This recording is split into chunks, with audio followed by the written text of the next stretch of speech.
Hello दोस्तों, कैसे हैं आप लोग। आई होप सब बढ़िया होंगे। मैं अविनाश शर्मा स्वागत करता हूं आपका इस वीडियो में। इस वीडियो में मैं बात करने वाला हूं बीटीयूपी एग्ज़ाम टिप्स से रिलेटेड। मैं छोटी छोटी बातों पे बात करूंगा, बट वो छोटी छोटी बातें बहुत इफ़ेक्टिव होने वाली हैं, जो आपको एग्ज़ाम में बहुत फ़ायदेमंद साबित होने वाली हैं। हमारे पास हैं सिर्फ 10 दिन तैयारी के, और 10 दिन को हमें बिल्कुल मिस नहीं करना है। इन 10 दिन में जो मैं टिप्स बताने वाला हूँ, इन्हें भी आप ऐड कर लीजिएगा। आपका एग्ज़ाम स्कोर काफ़ी अच्छा होगा। आइए चलते हैं हम उन पॉइंट की तरफ, बिना समय को बर्बाद किए। तो दोस्तों, सबसे पहले हम बात करते हैं बीटीयूपी टिप्स की। तो बीटीयू टिप्स में सबसे पहले हमारा आता है PYQ, प्रीवियस ईयर पेपर्स। ये जो प्रीवियस ईयर पेपर होते हैं, ये बहुत ज़्यादा इम्पोर्टेंट होते हैं। ये साइड में आपको दिखा हुआ है। इसमें जो PYQ पिछले साल में जो पूछे गए हैं, वो सारे क्वेश्चन होंगे। जो इम्पोर्टेंट क्वेश्चन हैं वो भी होंगे। वो इन क्वेश्चन बैंक में सारे मेंशन किए जाते हैं। मुझे ऐसी आशा है कि आपने ये पढ़ ही लिए होंगे, क्योंकि जो मेरे से जुड़े हुए लोग हैं वो पहले ही इन चीज़ों को जानते हैं कि PYQ हमारे लिए बहुत ज़्यादा इम्पोर्टेंट रहते हैं पॉलीटेक्निक एग्जाम में। ठीक है ना। नेक्स्ट हम बात करते हैं पैराग्राफ में लिखे हैं पॉइंट में। बहुत से क्वेश्चन हैं लोगों के और डाउट है कि सर पॉइंट में लिखे हैं पैराग्राफ में लिखें, तो BTUP में क्या इफेक्टिव रहेगा। तो मैं बात करने वाला हूँ आपके लिए BTUP में क्या इफेक्टिव रहेगा। तो BTUP में देखिए भाई, पॉइंट वाइज लिखोगे अच्छा रहेगा। ठीक है। पैराग्राफ लिखोगे तो इतना अच्छा नहीं रहेगा, क्योंकि पैराग्राफ में क्या होता है, आजकल ऑनलाइन कॉपी चेक होती है, इतना समय है नहीं किसी के पास कि वो अच्छे से कॉपी को पढ़ पाए। इसलिए मैं कहूँगा पॉइंट वाइज लिखिएगा। और हाँ, मेन इम्पोर्टेंट चीज़ है डायग्राम। तो डायग्राम आपको किससे बनाना है। तो गाइस आप ध्यान रखिएगा, जब भी आप डायग्राम को बनाएं तो डायग्राम को पेन से ही बनाएं, क्योंकि अगर आप पेंसिल का यूज़ करते हैं तो पेंसिल का यूज़ करने से वो कॉपी जब स्कैन की जाती है तो उसमें दिखता नहीं है कि पेंसिल का बना हुआ है या नहीं है। तो इसलिए आप पेन का यूज़ करेंगे। ओके। हैंड राइटिंग का बहुत ज़्यादा इम्पोर्टेंट है कॉपी में, क्योंकि ब्लैंक इस तरह का पेपर होता है। ठीक है। आपके पास एक कॉपी आ रही जो इस तरह की ब्लैंक है, आप इसमें अगर हैंड राइटिंग ही ख़राब कर दे रहे हो, क्या ही मतलब रह जा रहा है फिर लिखने का। तो इसलिए मैं यही कहूँगा, आपकी अगर हैंड राइटिंग अच्छी है तो आपका बिल्कुल 5 में से 5 मार्क्स देखे जाएगा। ठीक है ना। अगर आपका हैंड राइटिंग ही अच्छा नहीं होगा तो टीचर पे इफ़ेक्ट बेकार पड़ेगा। ओके।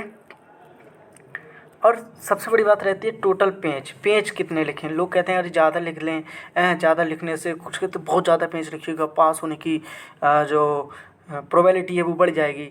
ऐसा नहीं है गाइस। आप लिखिए, पेज ज़्यादा भी लिखिए, अगर आपके पास कंटेंट होगा आप ज़्यादा लिखेंगे, इफ़ेक्टिव लिखिएगा। ठीक है ना।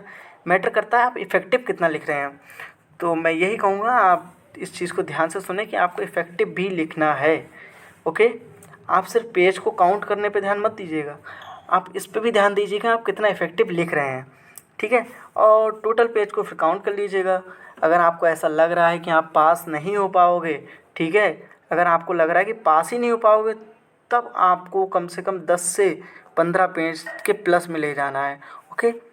अगर आपको लग रहा है कि आप पास हो जाएंगे, तब आपको मतलब थोड़ा रुक जाना है और इफ़ेक्टिव लिखना है, पॉइंट वाइज लिखना है, इसका यूज़ करना है। ओके। रिवीजन, अब देखो 10 दिन है हमारे पास, तो सबसे ज़्यादा हमें इम्पोर्टेंट रहता है रिवीजन करो। मुझे लगता है कि ऐसा आपने पढ़ तो लिया ही होगा सारा, अब आपको ज़रूरत है रिवीजन करने की। ठीक है ना। टाइम मैनेज करने की। आप कहीं भी अपने समय को फिजूल में बर्बाद मत कीजिएगा। किसी सीनियर के पास जाओ या अपने दोस्तों में गप्पे मारना, ऐसा कुछ नहीं करो। टाइम है लिमिटेड हमारे पास, जो 10 दिन है, 2-2 दिन दे के सारी चीज़ें कवर करो। ठीक है। और जो पूरे बुक में जो इम्पोर्टेंट हेडिंग है ना, उन्हें ध्यान रखो, क्योंकि कई बार मैंने ऐसा देखा है, मैंने एनालाइज़ किया है, तो जो लास्ट में कुछ ऐसे क्वेश्चन होते हैं ना जो आ जाते हैं आउट ऑफ सिलेबस, मतलब हम लोग पढ़ते नहीं, उन चीज़ों पर ध्यान नहीं देते। अगर आपने हेडिंग रीड की होगी तो बहुत छोटे छोटे पॉइंट उसमें से उठा लेते हैं। काफ़ी बार ऐसा देखा गया कि बहुत छोटे छोटे पॉइंट होते हैं जिन्हें हम मिस कर देते हैं, वही चीज़ें एग्जाम में पूछी जाती हैं। इसलिए मैं यही कहूँगा कि आप उन चीज़ों पर भी ज़्यादा ध्यान रखें। ठीक है। अच्छे से एनालाइज करें कि PYQ में क्या पूछा गया है और जो बुक में है वो क्या है, इम्पोर्टेंट क्या है, मैराथन में क्या क्या चल रहा है। मैराथन्स भी देख लीजिएगा कि जो आपके अनुभवी टीचर हैं यूट्यूब पे, वो लोग किस तरह से पढ़ा रहे हैं, क्या पढ़ा रहे हैं। मैं आपको इस वीडियो में वो सब बता देने वाला हूँ जो आपके लिए गोल्डन अपॉर्चुनिटी देगा। ठीक है। मैं यही बात कह रहा था, कुछ जो क्वेश्चन है वो आउट ऑफ सिलेबस हो जाते हैं, तो आउट ऑफ सिलेबस के लिए हमें पूरे सिलेबस का ओवरव्यू पता होना चाहिए, हमें छोड़ के कुछ भी नहीं आना है। जहाँ तक 10 नंबर का मैंने देखा है कि आउट ऑफ सिलेबस आ जाता है, बट आपको छोड़ना बिल्कुल भी नहीं है, ठीक है। अगर आप पढ़ के जाएंगे तो मुझे ऐसा लग रहा है कि आप बिल्कुल भी नहीं छोड़ेंगे। और सबसे ज़्यादा लोगों का डाउट है कि हिंदी में लिखें इंग्लिश में लिखें, तो मैं आपको बता देना चाहता हूँ जो भी टेक्निकल लैंग्वेज है उसे इंग्लिश में ही लिखना। अगर आपको इंग्लिश नहीं आती तो हिंदी का आप यूज़ कर सकते हो, अगर आपको इंग्लिश बेटर आती है तो इंग्लिश ही ज़्यादा प्रेफरेंस दीजिएगा, ठीक है ना। अब हम बात करने वाले हैं 10 डे टारगेट हमारा क्या होने वाला है। देखिए 10 डे टारगेट जो है हमारा वो ये है, आपने जो नोट्स बनाए हैं, ठीक है, जो डेली टास्क है उसे लिखिएगा, एक कॉपी में लिखते रहिए कि आज आपने क्या किया है, आज कितने बजे उठे हैं। 10 दिन तक ये रूटीन फॉलो करिएगा, ठीक है। एक कैलेंडर हो आपके पास तो उसमें मार्क करते रहिएगा कि हाँ आज मैं इतना पढ़ा हूँ, आज इतना पढ़ा हूँ। एक टारगेट सेट कीजिए कि आज मुझे इतना पढ़ना है, ठीक है ना, 2 दिन में एक सब्जेक्ट ख़त्म करना है, इस तरह से, ठीक है। डेट शीट को आप अपने सामने चिपका लीजिए, इससे क्या होगा कि आपको पता रहेगा कि हाँ इस तारीख को डेट है, आप थोड़े मोटिवेट रहेंगे, ठीक है। फ़ोन का लिमिट यूज़ करिएगा ना, फ़ोन सबसे बेकार चीज़ है और सबसे अच्छी भी चीज़ है, तो उसका अच्छी चीज़ में यूज़ कीजिएगा। रात को ज़्यादा मत जगिएगा, 11 बजे सो जाइएगा, सुबह 4 बजे उठिएगा, ठीक है। इन चीज़ों का ध्यान रखिएगा।